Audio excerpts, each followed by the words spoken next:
Bonjour à tous et bienvenue ce matin sur Europe 1 de 9h à 9h30 et sur CNews de 9h à 10h30 pour l'heure des pros. La mort de 2 agents de l'administration pénitentiaire n'est pas une fatalité. Elle illustre l'hyperviolence de notre société dont le pouvoir ne prend pas la mesure. J'entendais ce matin un surveillant qui expliquait que les agents sont munis de pistolets à eau et que les transfèrements ont lieu, je cite, dans des camions de livraison DHL ou des Kangoo. Ce drame montre aussi combien une guerre est déclarée sur le territoire entre les trafiquants de drogue et l'État. Quand il y a quelques semaines, un procureur a expliqué que cette guerre était perdue sur le terrain, son ministre de tutelle, M. Dupond-Moretti, l'a rabroué. Il y a des vérités qu'il faut cacher en France. Cette tragédie dévoile encore le profil d'un condamné multirécidiviste qui a commencé sa carrière, si j'ose dire, entre 11 et 14 ans. Avec des infractions classées sans suite, il était mineur. Le mot immigration n'est jamais prononcé depuis hier. Le lien entre immigration et délinquance est tabou. Mohamed Amra a 30 ans, il est né à Rouen, il est français. Pour le moins, l'assimilation, l'intégration ne s'est pas bien passée. La France lutte contre ces voyous avec un logiciel qui date des années 80. C'est la table qu'il faut renverser. La question se pose d'enfermer à vie un multirécidiviste qui, quoi qu'il arrive, n'arrêtera jamais ses forfaits. Prison ultra sécurisée, réponse pénale répressive, lutte contre la drogue, il faut tout repenser.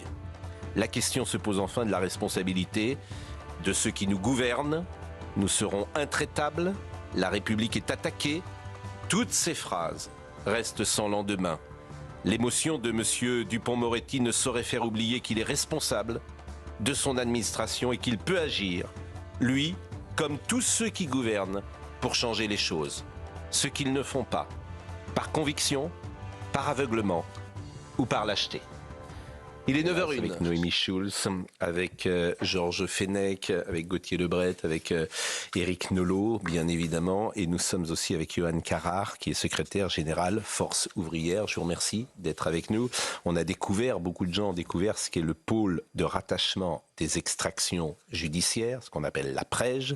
Et lorsqu'un fait divers arrive aujourd'hui dans notre société, qu'il arrive devant les médias, on découvre le dessous des cartes. Et dans tous les domaines, que ce soit l'école, l'hôpital, la prison, on est effaré de ce que j'entends. Effaré, moi je ne connais pas le transfèrement. Donc on va entendre un témoignage que j'ai entendu ce matin, mais lorsque un agent explique que le transfèrement se fait dans des Kangoo ou se fait dans des camions de livraison DHL, et ce qui est effrayant, est-ce que vous validez ce que j'ai entendu ce matin ? Alors, ce qui est sûr, c'est que on a du matériel qui peut paraître inadapté. Et, effectivement, quand on voit qu'on est obligé de transporter des détenus dans des Kangoo ou dans des véhicules qui ressemblent à des camions DHL, peut se poser la question de savoir est-ce que on fait de la sécurité publique. On l'a fait au travers des agents qui sont formés, mais le problème, c'est les moyens qui sont mis pour pouvoir faire cette mission. On l'a vu hier, enfin voilà, un drame auquel personne ne s'attendait, mais qui était malgré tout prévisible. On le voit quand même, cette violence qui traîne dans cette société. Et la violence que l'on voit dans la société, elle se retrouve dans nos prisons. On incarcère des gens, quand les gens sont incarcérés, ils ne sont pas incarcérés pour des simples vols, ça reste quand même des gros criminels. Et malheureusement, on peut s'attendre, dès l'instant où on est à l'extérieur, d'être attaqué par des commandos. C'est ce qui s'est passé hier, et malheureusement, nos agents sont équipés d'armes qui ne peuvent pas... J'ai entendu des pistolets à eau. On va entendre un témoignage d'un quelqu'un que j'ai entendu qui s'appelle Jérôme, qui est intervenu sur une radio concurrente ce matin. Vous allez l'entendre, il dit on a des pistolets à eau. Alors forcément, nous, citoyens, on se dit mais que fait l'État ? À quoi sert-il ? Qui est responsable ? Où passe l'argent, en clair ? Où passe l'argent ? Alors de toute façon, on subit, on va dire, toutes les promesses qu'on a pu avoir depuis toutes ces années, tout bord politique confondu d'ailleurs, parce qu'on peut le voir, hein, si on additionne, en parlant juste du sujet surpopulation, si on additionne toutes les promesses de places de prison qu'on a depuis des décennies, on aurait le double de places qu'on a actuellement. Donc on le voit, beaucoup de discours, mais très peu d'actes derrière. Alors, effectivement, ces derniers mois, ces dernières années, on voit des choses évoluer pour le statut des fonctionnaires pénitentiaires, etc. Mais ça ne doit pas s'arrêter là. C'est la sécurité aussi qui doit primer. Et au travers de ça, malheureusement, on voit très très peu de choses se mettre en place. Alors j'entends bien, mais d'abord le transfèrement, il faut peut-être remettre en cause cette idée du transfèrement. Peut-être qu'il faut le limiter vraiment dans des cas extrêmement précis. Mais avant d'entrer dans ce studio, Gauthier Lebret m'expliquait qu'on ne peut plus fouiller. C'est bien cela, systématiquement. Ceux qui vont au parloir. C'est ce que vous dites, on soulève le couvercle et on découvre des choses absolument édifiantes. Un de vos collègues ce matin qui expliquait que depuis une loi de 2009, on est sous un gouvernement de droite. Je vais aller vérifier cette loi. Rachida Dati est garde des Sceaux. Et ça interdit la fouille systématique après une visite au parloir. C'est-à-dire qu'il y a un détenu qui va voir l'un de ses proches, il n'est pas forcément fouillé de manière systématique. Avant, c'était systématique. La loi l'empêche aujourd'hui. C'est la loi qui met ce verrou et qui empêche les agents pénitentiaires de fouiller des détenus qui sont allés voir un proche au parloir. Donc on découvre des choses totalement folles. Donc effectivement, c'est ça qui nous surprend. Et puis, le profil de cette personne. Je disais, parce qu'on ne le souligne même pas dans la presse ce matin, parce qu'en fait, il n'a rien à son casier judiciaire. Mais ça commence, Noémie Schultz... Il n'a pas du tout rien à son casier judiciaire. Non, pardonnez-moi, il n'a rien à son casier judiciaire entre 11 et 14 ans. Tout est classé sans suite. Tout est classé sans suite. Donc vous avez, en fait, vous savez bien ce que je pense, il y a des gens qui sont perdus pour la société. C'est évidemment triste pour eux. Peut-être même ne sont-ils pas responsables. Mais moi, je veux protéger la société. Il y a des gens qu'il ne faut plus mettre en liberté. Et quand vous découvrez le CV de cet homme, vous savez que quoi qu'il arrive, il est perdu pour la société. Mais en l'occurrence, cet homme était en prison. C'est pas quelqu'un qui était en liberté. Je suis d'accord, mais je suis d'accord avec vous. Il y est depuis le 11 avril, c'est bien ça. Non, il a été condamné le 11 avril, mais il était en prison depuis plus longtemps que ça. Il est condamné, il a été condamné à 13 reprises. La première condamnation remonte à 2009, il avait 15 ans. Effectivement, il y a visiblement des faits antérieurs qui ont été classés sans suite, mais là, je n'ai pas d'éléments sur précisément les raisons de ces classements sans suite, ça va être compliqué, mais rien que sur les condamnations avérées, 13 condamnations, aucune condamnation pour des faits en lien avec des infractions à la législation sur les stupéfiants. On sait visiblement qu'il est quelqu'un qui appartient, on parle de narcotrafiquant, mais il n'est pas condamné pour ça. En revanche, effectivement, condamné pour des choses très graves, puisqu'on parle d'association de malfaiteurs en vue de commettre un crime, vol avec effraction aggravée, et surtout, il était en détention provisoire, en plus de la détention pour ses condamnations, dans 2 enquêtes, l'une pour une tentative d'extorsion avec arme et tentative d'assassinat, et l'autre pour complicité de meurtre avec préméditation en bande organisée, enlèvement et séquestration d'otages. Donc on est effectivement sur un profil de quelqu'un qui avait des... Mais il faut protéger la société. Extrêmement graves. Mais il était, encore une fois, il était... J'entends bien, mais au-delà de son cas, et quand je dis qu'il faut tout changer, et Georges Fenech peut-être ne sera pas d'accord avec moi, il y a un moment... Au bout d'un certain nombre d'infractions, je ne sais pas si c'est 5, si c'est 8, si c'est 10 ou 11, tu ne sors plus parce que tu sais que tu es juste irrécupérable.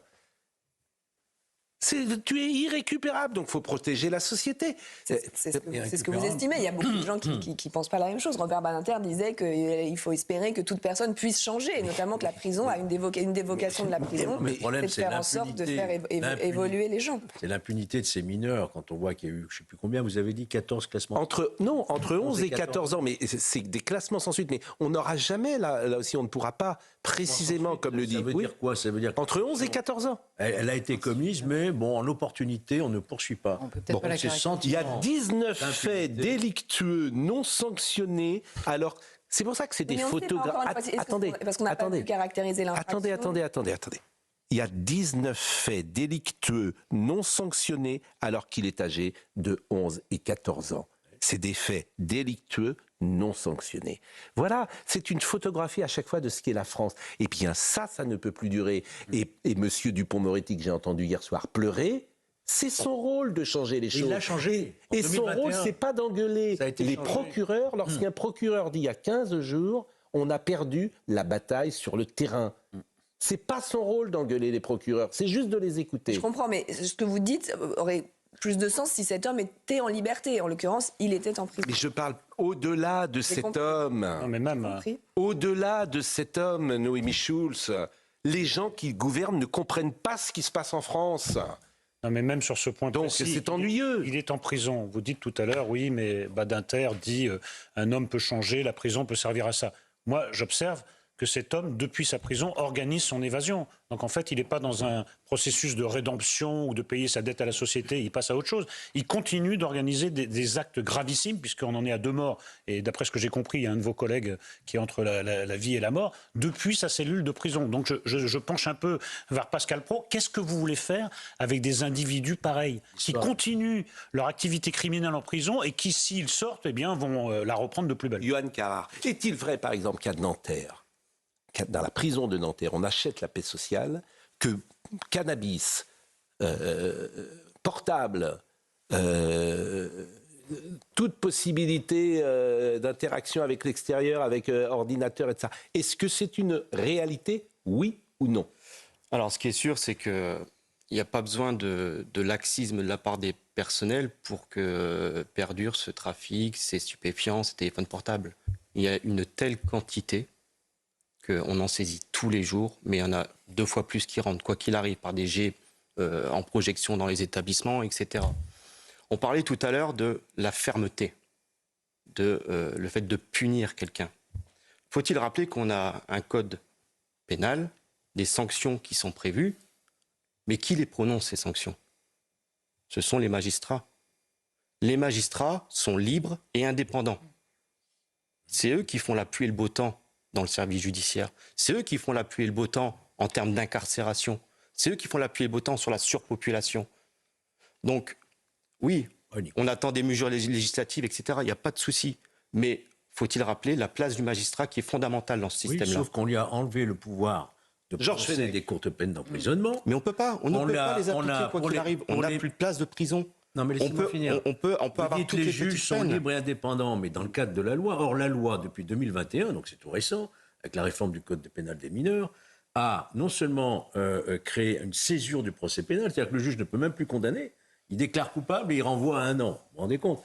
Donc tout cela, si vous voulez, est vraiment contre-productif, ce qui fait que le juge, même bien intentionné dans une certaine fermeté, ne peut plus incarcérer puisqu'il n'en a plus la possibilité juridique. Yohann Carrard est avec nous. Responsabilité politique. Yohann Carrard est avec nous et secrétaire général Force ouvrière. Est-ce qu'on peut parler de vos 2 collègues qui sont décédés? Ben voilà, enfin, pour le coup, quand on a appris hier la nouvelle, on transpose inévitablement. On est tous professionnels pénitentiaires. On s'est dit que ça aurait pu arriver à l'un de nous. On voit quand même 2 collègues professionnels, formés. On n'en oublie pas qui sont ou allaient être pères de famille. Enfin, pour le coup, c'est l'émoi, la tristesse, la colère aussi, du coup, qui prédomine en termes de sentiments pour l'ensemble des collègues que nous représentons et à titre personnel.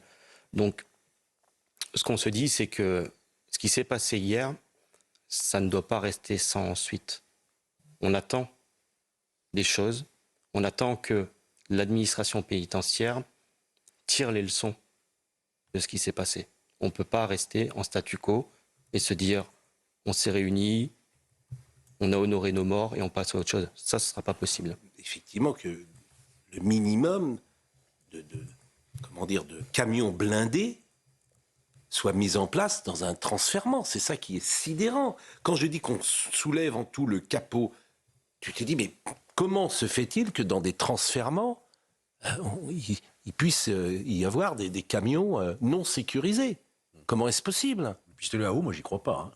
C'est-à-dire? Là, vous nous apprenez ce matin en direct. Mais vous allez entendre Jérôme équipé de pistolets à eau, je ne le crois pas. Eh bien, une métaphore. Ou alors, C'était une métaphore, c'est pas possible. Non, mais alors il faut que le c'est pas des vrais pistolets à eau. Mais oui, c'est une métaphore. C'est une métaphore. Ah, écousez, j'avais mal compris alors. Non, c'est non, pas non. possible. Mais Georges Fenech, c'est une métaphore. Non, c'est du 9 mm. Ils ont quand même c'est des du armes 9 de poing de mm. 9 mm. Oui, mais c'est Enfin, c'est de même que les corbeaux. métaphorique. On va écouter Jérôme dans une seconde. Vous le connaissez peut-être, Jérôme, qui est intervenu. C'est un témoignage très très fort que je vous propose d'écouter, qui est un peu long, sans doute, mais moi je répète toujours la même chose. Vous avez été député, c'est sans doute très difficile de travailler dans l'État et ça. Dès qu'on ouvre un sujet, qu'on soulève le capot de l'école, on est sidéré. Oui. Sidéré. Oui. C'est ça qui me frappe. Oui. Avec un pays géré par l'impuissance de l'État. Non, mais ça, c'est des mots, je veux plus les entendre, ces mots-là. Par la nullité. Bah oui, mais par la nullité de ceux qui gouvernent, en fait, par l'impuissance. L'impuissance. C'est ça que je veux vous dire. C'est pas manque de volonté, de courage politique. Eh ben, c'est ça qu'il faut dire. Oui, mais je le dis. Je veux dire, c'est pas de ceux qui gouvernent, qui n'en ont pas la capacité. La volonté, ou alors qu'ils ont une idéologie qui est contraire à tout ce que nous... Mais qui répète que l'État sera implacable. La puissance, moi j'en ai assez de ces mots-là. C'est ça qui est... qu'on est impuissant. Ça s'appelle de l'incompétence, tout simplement. Voilà. De l'incompétence.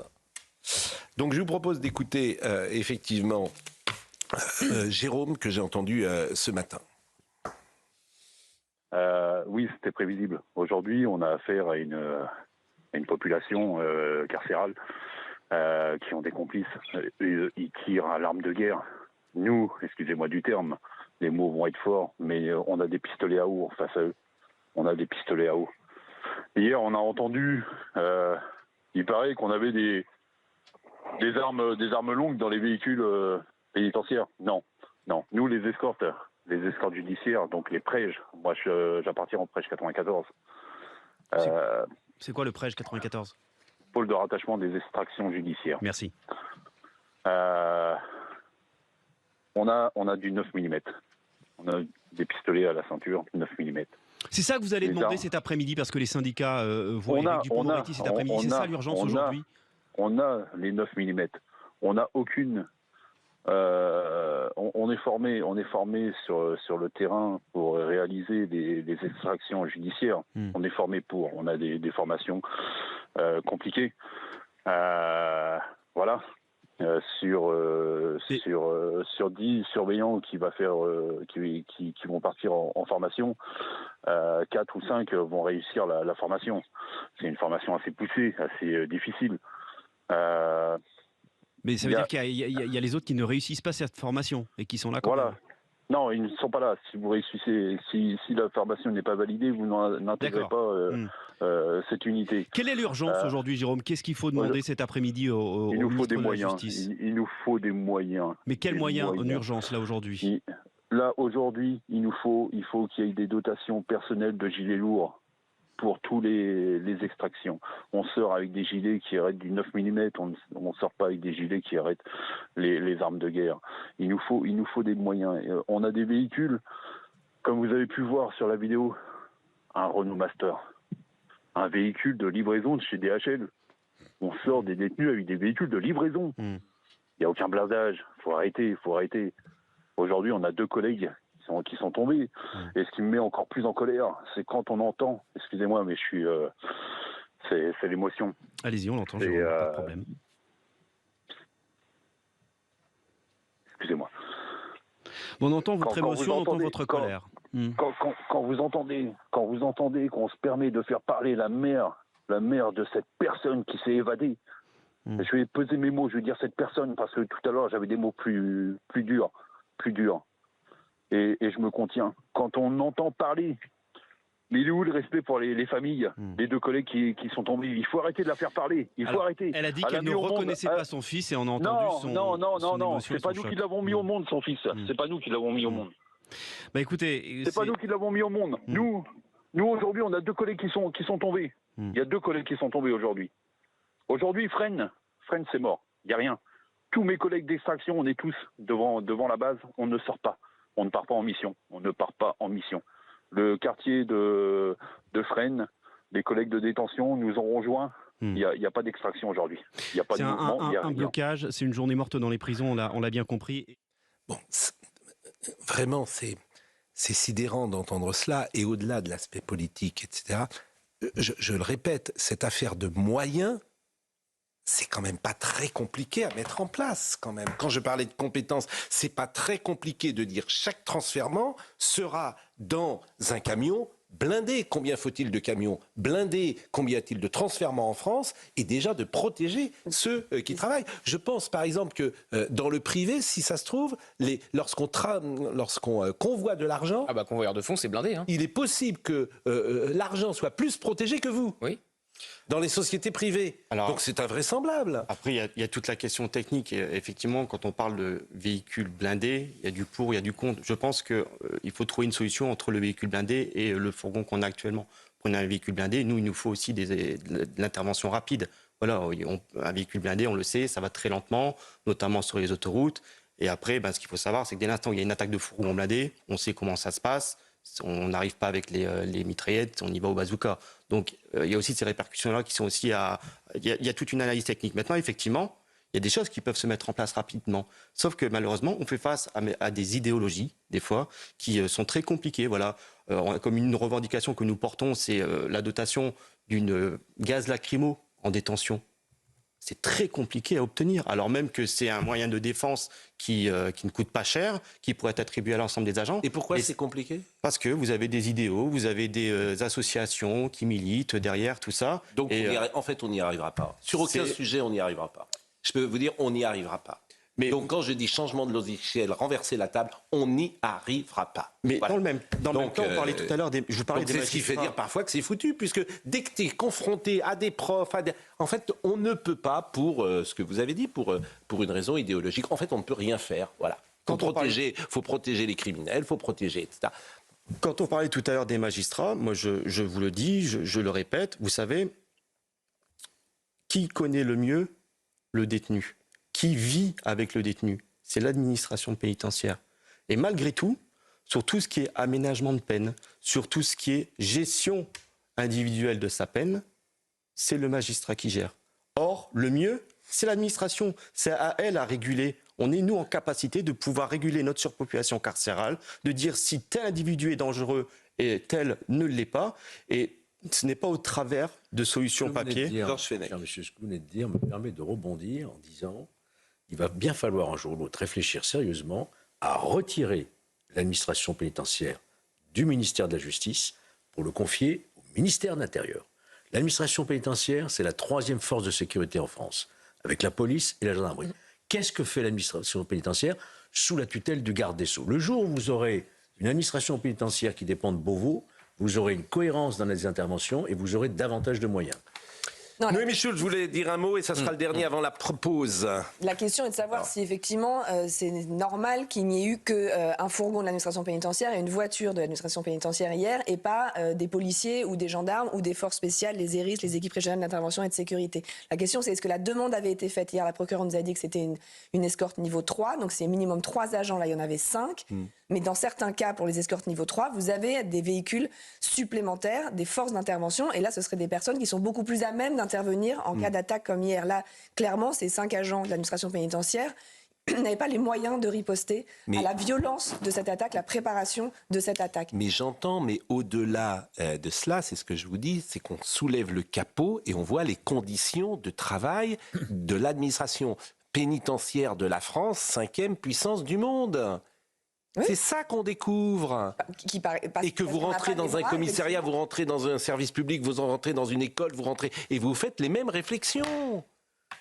C'est toujours le même constat. Donc on a une redistribution sociale XXL et de l'argent, un pognon de dingue pour reprendre l'expression d'Emmanuel Macron. Et sur les services régaliens, on n'investit pas assez.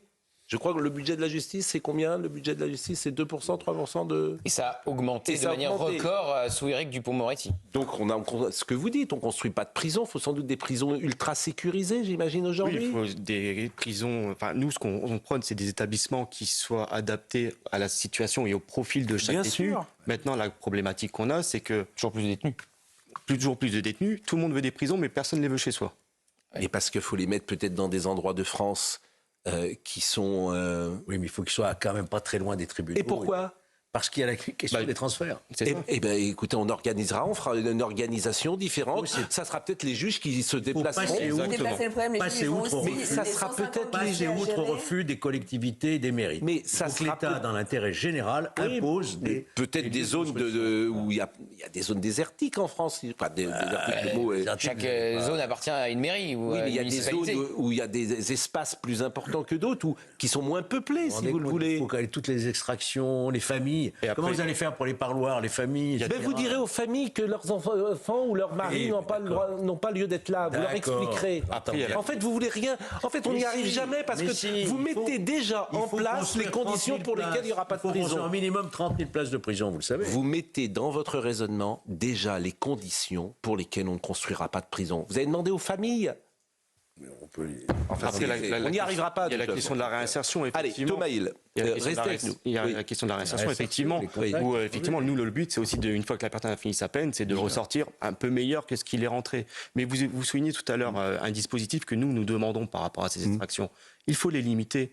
On fait des extractions, des fois, on est des dispositifs juste pour aller signer un jugement de divorce, une pension alimentaire. Donc oui, nous, tout ce qu'on demande, c'est que ce soit le magistrat qui vienne en détention. Restez avec nous, évidemment, on est déjà très en retard. Mais vous vous rendez compte ce qu'on apprend? On sort un détenu pour aller signer un constat de divorce. Et on peut pas le fouiller de manière systématique après un parloir. Ce pays marche sur la tête, évidemment. Nous sommes avec Thomas Hill, on est très en retard, Thomas. Vous allez reprendre la suite. Bonjour, avec l'émission sur Europe, bien sûr, jusqu'à... Je récupère l'antenne sur Europe 1. À tout à l'heure, Pascal. À tout à l'heure. Restez évidemment avec nous. Merci Gauthier. On va être avec Joachim Le Floch-Imad. Merci Noémie qui reste aussi avec nous ce matin. Et on va évidemment continuer cette discussion. À tout de suite.